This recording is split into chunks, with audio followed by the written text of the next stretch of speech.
के दुख दूर करी माई। हमारे मगध सम्राट व्यास भरत शर्मा जी गौले रहे कैसे बसुरिया बजा के अरे धोत धोत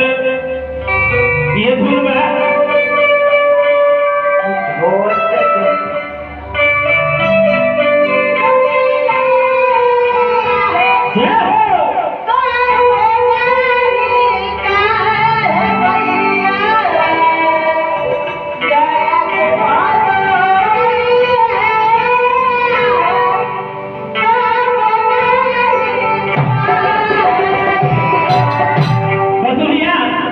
ये भाव में लेकर कहता कि तोहरे सेवकवा हो मैया आए करे इंतजार हे आव माई हो के आज हरियाव माई हो के आज सिर पे सवार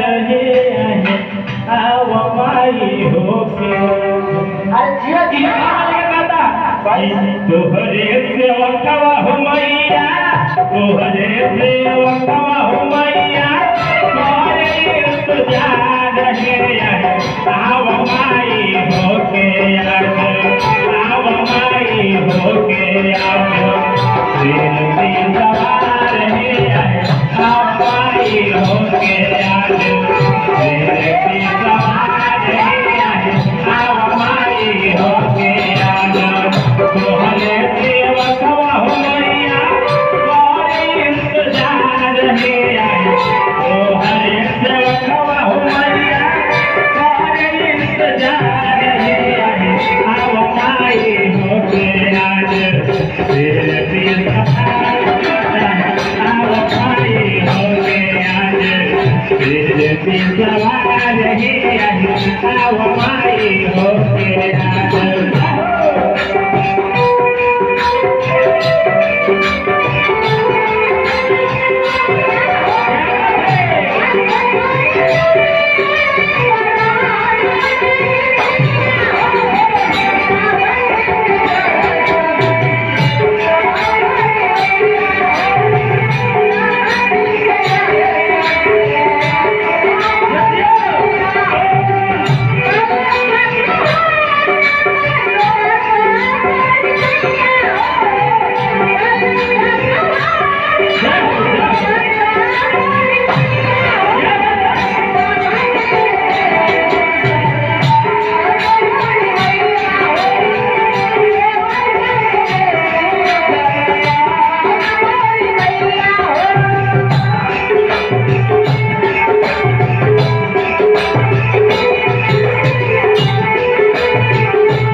पे सवार हे आई आओ माई होके आज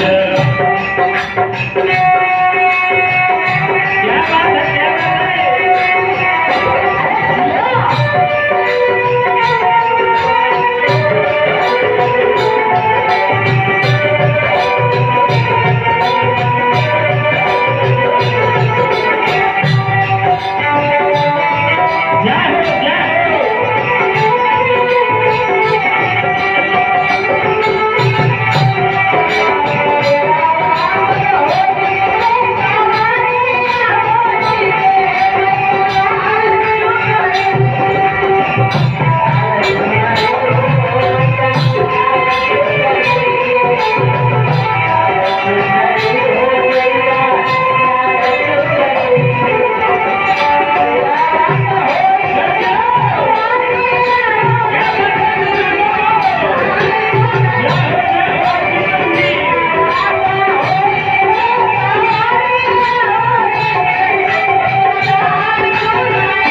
अरे वो मंदिर में जरूर रहेगा बाकी स्थान राउर रहला नीम के पेड़ में लेके कैसे कहता कैसे नीमिया के पेड़ बाबा राउर याद बतावा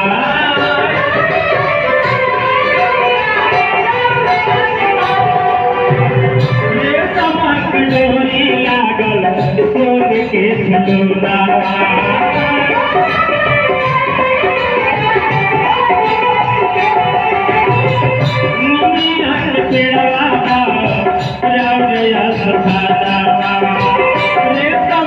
डोरी लागल सोन के पलानावा अब होई दर्शन लागल असरा हमार हे आया लेके कतक हे माई कब देबो दर्शन माई असरा हमार हे आया आओ माई होके आज सेन पे सवार हे आया आओ माई होके सेन पे सवार हे आया आओ माई होके तोहरे से रखवा हो मैया अरे सरदार हे आया तोहरे से रखवा हो मैया अरे सरदार हे आया आओ माई होके आज पे सवार हे आओ माई होके आज सेन पे सवार हे आया आओ माई होके आज सेन पे सवार हे आया आओ माई होके आज सेन पे सवार हे आया आओ माई होके आज सेन पे सवार